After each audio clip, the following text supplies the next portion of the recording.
bodybuilding. I'm going to keep working on poses, and sometimes a pose catches my eye. There might be somebody with kind of my physique shape, and I'm like, wow, that looks so awesome. So then I go to the gym and I try it, and then I work on it, and I incorporate it into my routine. Like, what is there like a body part you try to like work at, like that, it kind of gives you like difficulties to work on? Yeah, my quads. Okay. Well, let The me amount throw of this squad video work up here. I do, they should be leading the way into the room by now. But I guess because I'm so active with the farm and everything I do, that my legs are so used to moving around so much, they're slow responders. Yeah. So It got a question. Oh, I'm sorry, I didn't mean it. No, that's fine. What's the thing you could change about competing? What could I change about competing? Yeah. I'm not sure, really. I'd like to see less emphasis in women's classes on all the extraneous attire. Like, I'm a little saddened, I guess, that sometimes our judging is based on, how long our lashes are, how sparkly our bikinis.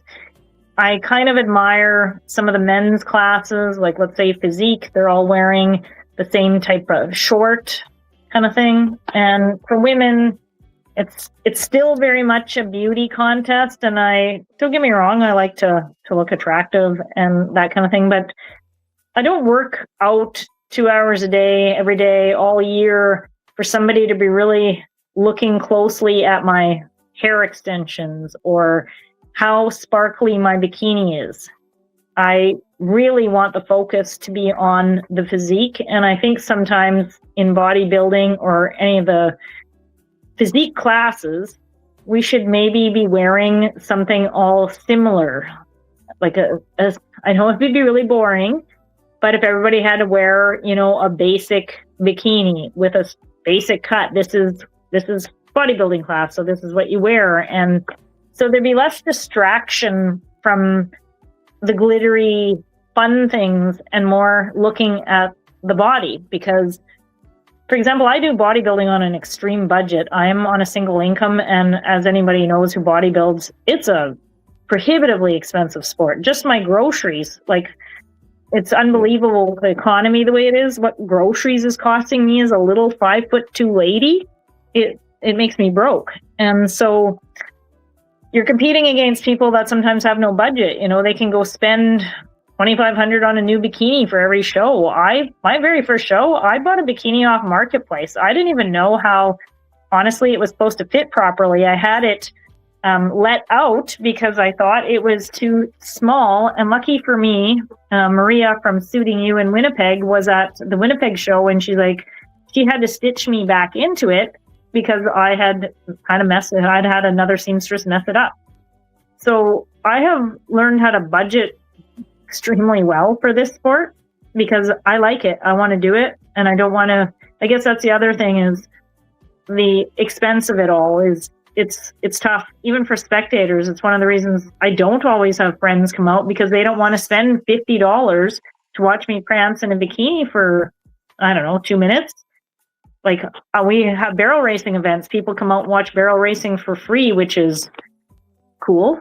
And rodeos, there's a whole bunch of events. And then you have bodybuilding, which is $50 per person to come watch you in something that very few people are truly enamored with outside of the bodybuilding world. Yeah. When you apply to how much to compete for you? Like is it $100? For barrel racing? No, for bodybuilding. Oh, like for a show. For this show, just a registration and classes were $483. That's not counting, of course, my hair and makeup, my tanning, my polygraph. In this case, it's a local show, so I don't have the flight and the hotel and cab or anything like that. But Calgary runs me upwards of $4,000. And you like the place that you traveled, I think what like it was like in New York, in Boston. That was like the place that you traveled the most. That was the furthest show that I've been to, and honestly, it wouldn't have been possible with all the people that helped me fundraise. Like there, I have the most Wow. amazing people that support me in this journey, and I've had fundraising events. I've had businesses support me, but most amazingly is actually I've had personal people sponsor me on their own. Like for Boston, I had somebody pay for my plane ticket. I had people donate, bomber tickets that I could, re-raffle, just stuff like that. It would be impossible without the help from all my sponsors and people who have donated and my friends and people that have supported me. I just could not do without them. Yeah, you sound real fortunate to do that, for people to help you. Because I'm not gonna lie, like it's a lot. Like it's expensive. Like the just to apply to just for a show. That's my paycheck, nearly. Nearly. I'm not gonna lie, I couldn't do bodybuilding. Well, it's Probably mine. just It's mine too, and it's why, like, as much as I love barrel yeah, racing, it sits on the side now. Like, if I was really rich, I would do both all the time. But yeah, I can't afford it. Like, barrel racing requires you to put your horse in a truck and haul it, to a show. And cost of diesel right now in Canada is over $2 a liter. So it costs you as much as $70, $80 just in fuel to get to a barrel race. So yeah. I can't really justify doing a lot of that this year. When you say barrel racing, that's like when the horse like kind of like why don't you explain to me what barrel racing is? Because I'm not, I'm Barrel not racing so is a timed event. In yeah. rodeo, it's typically a women's event, but it's a Okay. cloverleaf pattern. So you come running into the arena. You cross a timer line, which is usually 40 to 60 feet before the first two barrels. You can choose to go right or left. The horse I'm Mm. running right now, she goes to the right barrel first. She will go circle around it, and then she will head over to the left barrel in a figure eight and circle around it, and then she'll head to the third barrel. It'll be the same direction now as the second one. We'll circle that and we'll run home as fast as we can. And the winner of the race wins money or stuff like that. I also do an event called pole bending, and it has 6 poles, and you start at a start line. You run down to the end of the 6 poles, and then you weave through them. I'm sure you've seen dog agility classes. It's like that, except we're riding the horse. So we weave through the poles, then we weave back up through the 6 poles, and then we run home as fast as we can and hopefully win. You can Okay. see some of that if you ever go look at my TikTok. There's lots of barrel racing and pole bending Yeah, stuff. I'll check it out. I mean, when you say rodeo, yeah, Yeah. I know that, the horse, people hang on as much as they can when the horse starts jumping and all that type of stuff. Yeah, but the barrel, like, yeah, I gotta You're thinking of the check that rough out. stock events. You're thinking of the bucking broncos and the bull riding Yeah, and that yeah, kind of thing. yeah. That's where my mind is at. Yeah, Yeah, I try to stay on my horse as much as I can. Though I do know some ladies that do the saddle bronc riding, and they're badasses. They're tough. I would not do that. yeah, and you get money doing that. Oh yeah, there's way better money in barrel racing than there is in bodybuilding. Like when I was at Mm. one of my shows in Winnipeg, it was kind of funny. I got my pretend gold medal, and meanwhile, my friend who's at a barrel race is sending me a photo of her $4,200 check that she just won barrel racing, and I'm like, oh, but look at my medal. Yeah. So you really gotta love bodybuilding as an amateur. Do people look at you crazy? Like, in a sense, people ever looked at you crazy about why you competing, like, and you're not making that much money? Like, what would you tell somebody about that about bodybuilding that don't know about bodybuilding?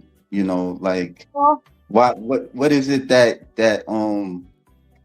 you kind of seek in competing? Do you compete for yourself, or you just, like it like it's like stuff, excuse me for my stuttering, it's not very easy for like people to understand, you know um why people do what they do in competing. So that's Right. why, No, I it, totally understand. My older brother thinks it's a bit crazy. Like he was a motocross racer, but he's like, "Well, do you win any money?" I'm like, "Well, no. It's kind of prestige when you win the show." And I've got friends that are super supportive, and of course, I've had the comments, "Well, that's way too much muscle for a lady." Which, in my 50s, I don't care one bit. I feel great about this. I think to be a bodybuilder, you have to absolutely love the process, which I do. Like, I love working out. I love getting stronger. I love changing my body. It may be slow, but it's just so rewarding. And at 53, postmenopausal, and having the best physique of my entire life is just a feeling that is indescribable. So at this stage of my life, I don't even care what people think, but I do think if you want to do bodybuilding, you better like the process. You better not be doing it just to win something on stage. Like, you have to enjoy the day in, the day out, the hard work. And I'm that kind of person, that has always enjoyed hard work. It sounds stupid, but it's just, I always feel like something worthwhile takes work. And that's what I'm doing. So, and it became so important to me, lifting weights and bodybuilding and resistance training, rebuilding my body after such a serious injury. So I've never taken my health or fitness for granted, and I don't ever plan to. I'm going to keep moving and being active and doing things till I possibly can't. yeah, yeah, I understand. Yeah, it's not easy sport. Like, do you see it more as a discipline, or uh would you say as a sport, or just both? I think it requires both. I think it definitely requires discipline if you want to do well at it. It means going to the gym on days where other people would go home and sit on their couch. It means working out when you're tired. Those of us who do show, I mean, right now I'm a month out from my show, so I'm in a calorie deficit and finding the energy to carry on with my workouts, carry on with my full-time job, carry on with my farm, ride my horse. It requires immense discipline, and nutrition also requires. I mean, I think that's the thing that catches most people is the nutrition aspect. They enjoy the gym part, and then when it comes to getting the conditioning right for shows, that's the deal breaker for a lot of people because they can't quite picture it. But I always try and explain to people that I love my food. I can't even tell you how much I love my food. I'm a volume eater. I do macros. And everything I eat in a day is the most delicious thing ever. And in off season, I don't change what I eat at all. I just add more of it, or maybe, a snack, or I don't feel bad about going to a movie and eating, popcorn with 40 squirts of fake butter on it. Like, you got to allow those things into your life. But you have to love the whole process. And I do. Yeah. If he says, if you can make a living off of one of the sports, which one would it be? If I could make a living off one of them, I think it would be probably something in fitness. People who make a living off horses are definitely not paid enough for the amount of work and danger they put themselves through. I love riding horses and doing horse stuff, but I could have chosen that path already a long time ago, and I choose not to. I see how it wears the life right out of people instead of making them feel stronger than they ever felt. Most people that are making horses their life are arthritic, hurt, sore, often not making enough money unless they're super successful. Like, all of us who love horses know that they're just basically kind of like bodybuilding, a big money pit. Yeah. That's outside my element, the barrel racing. He says, I know a bodybuilder IFBB pro Amanda Schnooks, who used to battle race. Yeah. Since you've Uh, been like competing, do you have anybody that you kind of inspired like in WNBF? no, because everybody's kind of different and doing their own journey. Like probably the most awestruck I was the lady from Spain who won Boston a couple years ago. I follow her on Instagram and just always blown away by her physique. I just love seeing what people are capable of naturally, and I find it really disappointing. Even today, there's a Facebook post that I had commented on a couple days ago. Was I can't remember her name, Dr. Michaela or something, and she's kind of doing a pose and she's talking about being all natural, and her entire feed is people bashing her and saying she's got to be on steroids, got to be on gear, it's impossible, and I was like, I find that so disheartening. So I posted a picture of myself 2 days after Calgary last year because I'd had a bunch of nonsense food. So I was really capped delts, the whole 9 yards. And I said, because they're saying, you can't have capped delts as a woman or you're not natural. You can't have striations, you're not natural. You can't have funny shaped veins, you're not natural. And it's also ridiculous. Like, I don't know why people can't believe that hard work actually can pay off. Like, I see that the most people that judge the natural bodybuilders either A, are on gear and never push themselves hard enough to try it, so they assume that nobody else could get big. And I mean, I'm not by any stretch of the imagination the biggest bodybuilder around, but I'm in my 50s and I started at 49 years of age. So when these young girls that are in their 20s building these amazing physiques naturally, and people are on there telling them, oh, they're obviously on this, that, and the other thing, it kind of blows me away, because I kind of think to myself, what if I had done this in my early 20s? Like, my parents were from Germany, and my dad, like, upper body genetics, fantastic. He was a gymnast in his younger days. So that's where I get my whole family has great upper body genetics. We all have stick legs that, in my case, I work on really hard.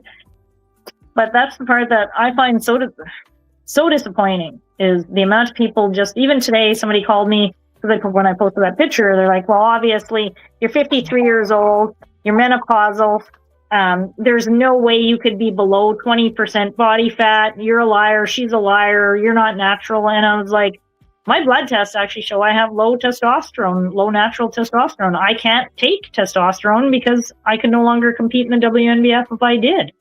I just work really, really hard and maybe have some good genetics, particularly for my upper body. And I think some people just can't imagine how obsessed we get.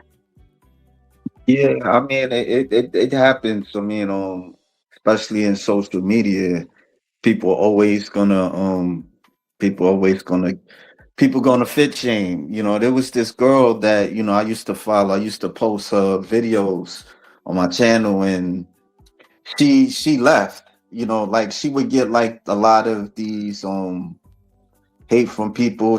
And talking about that she looked like a man and all that type of stuff. And after a while you stop seeing her. So to this day people will be asking about her, like, what happened to her. So frustrating. Yeah. Like, so there's Natalie, I can't remember her name. She's been a WNBF world champion, natural world champion. She's Olympia natural champion too. And she's fantastic. She's in her early 20s. She's self-coached. She's got a physique to die for. And her whole Instagram is 98% people calling her names, calling her a liar, calling her, on gear, telling her she's on steroids. And I don't know, like, social media is so full of haters, and it's so sad. Yeah. Do you get like people that give you positive feedback on social media? I do, because for the most part, I'm not trying to be any kind of influencer. Like, if you stumble across my TikTok, it's simply because TikTok is way easier to make videos than back in the day of when we had to do YouTube for everything, and you'd have to sit there and convert all your files. Now you can make a quick little fun TikTok video, and so I do it for fun, and kind of, I like the memories of it. You can, go back and look at something you did before, or whatever. So the people that I keep in my life are positive. like, not everybody's going to completely understand my journey, but there have been people inspired by my journey simply because breaking my hip, doing these kind of things, they figure if somebody can break their hip and, go on to do the things I'm doing, they can, whether it's quit drinking, quit smoking, start moving more. So those people inspire me just as much as I inspire them. I always say it's kind of a beautiful circle. So when I hear those stories, it just makes my day. So no, I Yeah. think the majority of people like on my social media are positive, and if they're not, they usually don't say much. Yeah. My mother, if I she was mean, alive, would probably feel I was too muscular, but she'd support me too. yeah. I mean, I would say that you're an inspiration to people that want to be fit. In my opinion, I'm not just saying it. You do calisthenics, and although you had some injuries, you kept at it. Because one of the like the dysfunctions in America is heart disease, and not taking care of yourself, and people end up in the hospital, and it's not easy for people losing weight, really, actually. So yeah, people go through a lot. Like I watch these what you gonna call it, these documentary shows, like 1,000 pound with a person, and they're like 500 pounds, and they can't move, and a lot of it, they're depressed, and they gotta do surgery to lose weight at a certain amount, and all kind of stuff. So yeah. Yeah. I'm very determined. I'm stubborn. My parents are, like I said, German immigrants, and my mom was an incredibly stubborn personality type person who never quit doing things. And, she used to